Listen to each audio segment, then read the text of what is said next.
नमस्कार मेरे प्यारे साथियों, स्वागत है आप सभी का।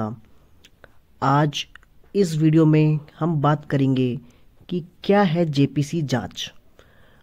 ये जेपीसी चाहे मीडिया में उठा लो, चाहे सोशल मीडिया में देखो, हर जगह जेपीसी चल रहा है। जेपीसी बैठा दो, एक कमेटी बना दो। ये क्या मतलब, हमारे पूरी पार्लियामेंट में आजकल यही चला है और हम सोशल मीडिया हर जगह यही चल रहा है कि जेपीसी की मांग आ रही है ऑपोजिशन की साइड से।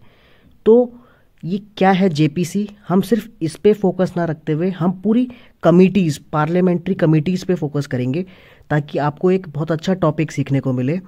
तो चलिए हम इस वीडियो को शुरू करते हैं और जानना शुरू करते हैं क्या है जेपीसी।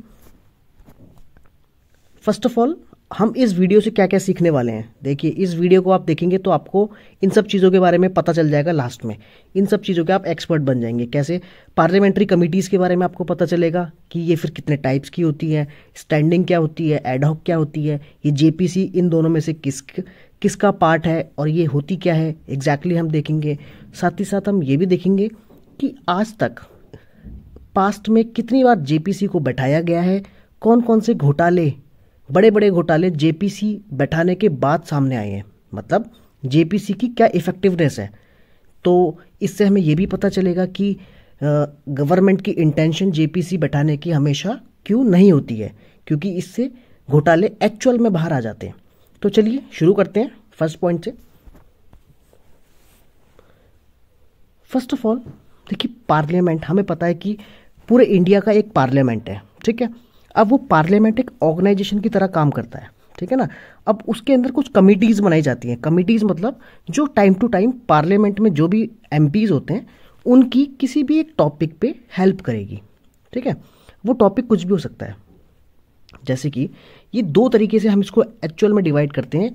जितनी भी कमिटीज़ होती है पार्लियामेंट की, एक होती है स्टैंडिंग कमेटी, एक होती है एडहॉक कमिटीज़। अब स्टैंडिंग क्या होती है? स्टैंडिंग कमेटी मतलब जो कमिटीज़ परमानेंट है, जो हमेशा के लिए स्टैंड पे है, ठीक है, जिनका मतलब जिनका यूज़ ज़्यादा हो चाहिए, वो होती है स्टैंडिंग कमेटी। और एडहॉक मीन्स, एडहॉक का मतलब ही ये होता है फॉर स्पेसिफिक पर्पस, ठीक है। तो जब भी किसी स्पेसिफिक पर्पस के लिए कोई कमेटी बनाई जाती है तो वो एडहॉक की कैटेगरी के अंदर आती है। और कुछ परमानेंट वाली जो कमिटीज़ हैं वो स्टैंडिंग कमिटीज़ कहलाती हैं, ठीक है। आई होप ये क्लियर है कि पार्लियामेंट की कमिटीज़ को दो सेक्शन में डिवाइड किया गया है, स्टैंडिंग एंड एडहॉक। अब स्टैंडिंग कमिटीज़ के बारे में पहले हम जान लेते हैं, फिर देखेंगे जेपीसी किसका पार्ट है। स्टैंडिंग कमिटीज़ देखिए, मेनली इन्हें 6 कैटेगरीज में डिवाइड किया जाता है। जैसे फाइनेंशियल मैटर्स पे फाइनेंशियल कमेटी है, डिपार्टमेंटल मैटर्स पे इनकी कमेटी है, कमिटीज़ टू इंक्वायर, कोई छोटे मोटे सब्जेक्ट्स इंक्वायर करने हैं तो कमेटी के पास जाता है, कमिटीज़ टू स्क्रूटाइज एंड कंट्रोल इनके लिए अलग है, डे टू डे बिजनेस वाली अलग है, और house keeping committees and service committees ये अलग है जो ऑड मैटर्स पे डील करती है। तो अगर हम देखें, कभी आपने पार्लियामेंट्री प्रोसीडिंग्स देखी होगी या फिर आई होप न्यूज़ में भी सुना होगा कि एक बिल है जो कि अभी लोकसभा में पेश किया गया गवर्नमेंट द्वारा, उसको अब स्टैंडिंग कमेटी के पास भेज दिया गया है, ठीक है। कई बार आप देखते हैं कि कोई बिल को अब स्टैंडिंग कमेटी के पास भेज दिया गया है। अब वहाँ से कुछ रिकमेंडेशंस आते हैं, फिर उनको या तो एक्सेप्ट किया जाता है या तो फिर रिजेक्ट किया जाता है। उस हिसाब से फिर आगे डील होती है। तो ये क्या है, ये स्टैंडिंग कमेटी क्या है? आपने देखा कि ये एक परमानेंट कमेटी है जिसको हमने फर्दर डिवाइड किया हुआ है और ये अपने काम के अकॉर्डिंग परफॉर्म करती है, ठीक है। बट ये परमानेंट होती है, आपको ये इतना याद रखना है। ये एक बार बन गई तो ये उस पर्पस के लिए हमेशा काम करती रहती है। नाउ आगे चलते हैं। सेकंड टाइप है एडहॉक कमिटीज का। अब एडहॉक जैसे इसकी मीनिंग ही होती है फॉर स्पेसिफिक पर्पस। काम हुआ, कमेटी का काम खत्म, या फिर टाइम पीरियड खत्म तो कमेटी का काम खत्म। जैसे हम देखते हैं कि एडहॉक हमारे टीचर्स होते हैं। एडहॉक टीचर्स हम देखते हैं ना कॉलेजेस में, या फिर शायद स्कूल में तो नहीं होता, कॉलेजेस में ही होते हैं। तो वहाँ पे क्या होता है कि वो एक पर्टिकुलर पर्पस के लिए होते हैं, वो परमानेंट नहीं होते, वो हमेशा लड़ाई लड़ रहे होते हैं कि हमें परमानेंट करो, ठीक है। तो वो होते एडहॉक टीचर्स। ऐसी एडहॉक कमिटीज़ होती है जो परमानेंट नहीं होती है।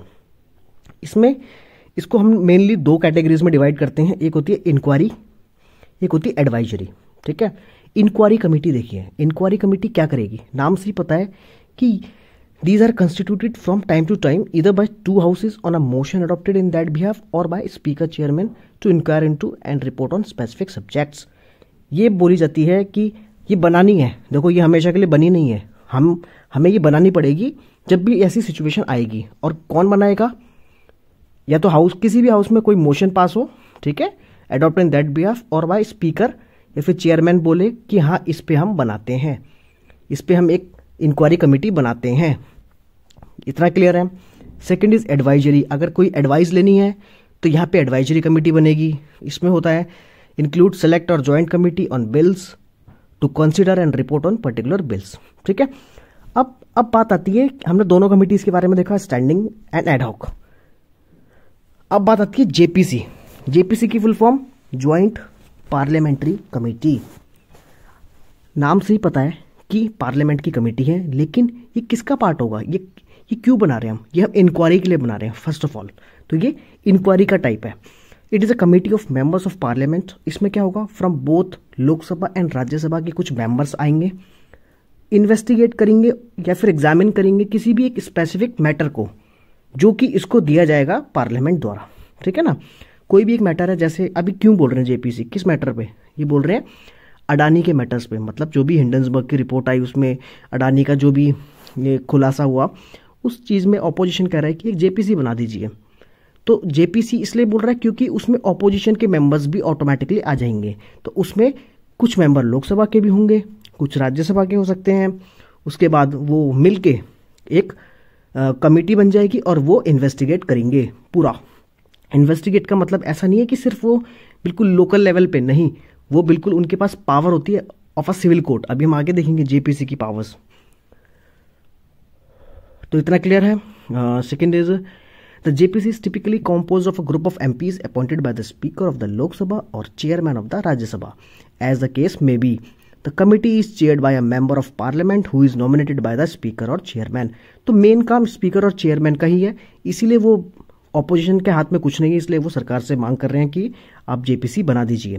With the remaining members selected from various political parties in proportion to their representation in parliament, ठीक है।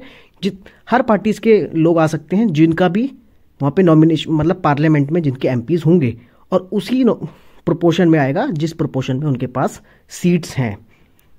कुछ तो आ जाएंगे और जिनकी नहीं है वो नहीं आ सकते और अपने अपने प्रोपोर्शन में आएंगे simply.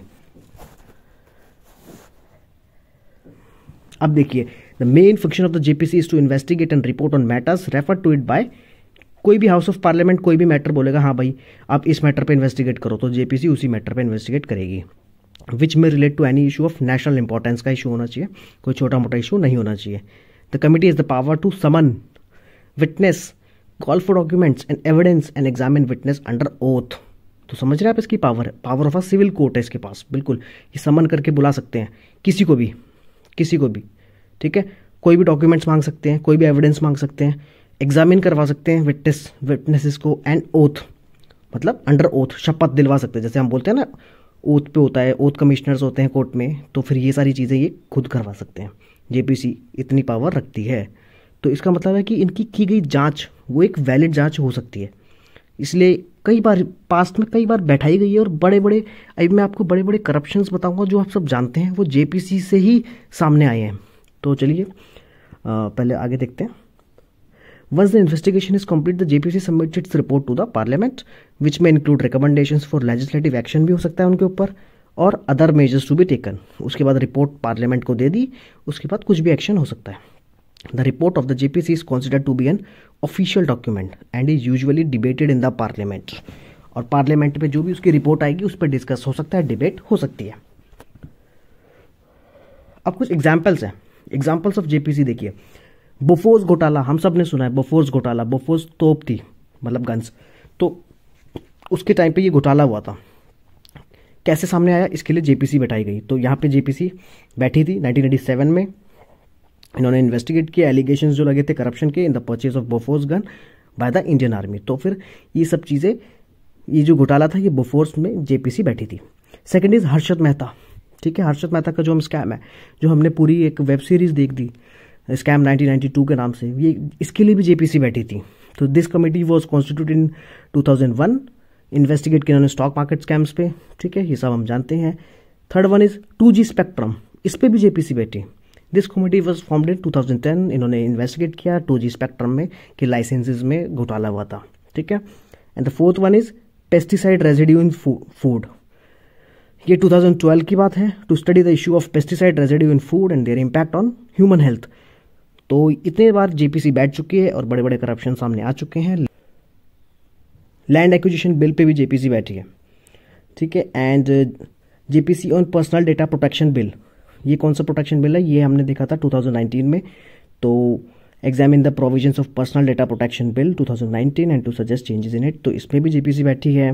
Land acquisition bill pay भी जेपीसी बैठी है। एंड सो इतनी बार जेपीसी बैठ चुकी है इन पास्ट में, एंड इन फ्यूचर ये बैठती रहेगी आगे। तो ये एक इन्वेस्टिगेशन का एक अच्छा एक मिला जुला प्रोसेस है, जो कि ऑपोजिशन के मेंबर्स एंड मेजॉरिटी पार्टी उसके मेंबर्स, दोनों गवर्नमेंट के मेंबर्स मिलकर ये इसमें पूरा इंक्वायरी करते हैं। सो जेपीसी क्या होती है, इसके बारे में हमने सब कुछ जान लिया है, और हमने इसको पूरा डिटेल से पढ़ा पार्लियामेंट्री कमिटीज़ को। आई होप आपको ये वीडियो पसंद आया होगा। पसंद आया तो इसे लाइक कीजिए, शेयर कीजिए फ्रेंड्स के साथ, एंड चैनल को सब्सक्राइब ज़रूर कीजिए। Thank you so much, bye bye.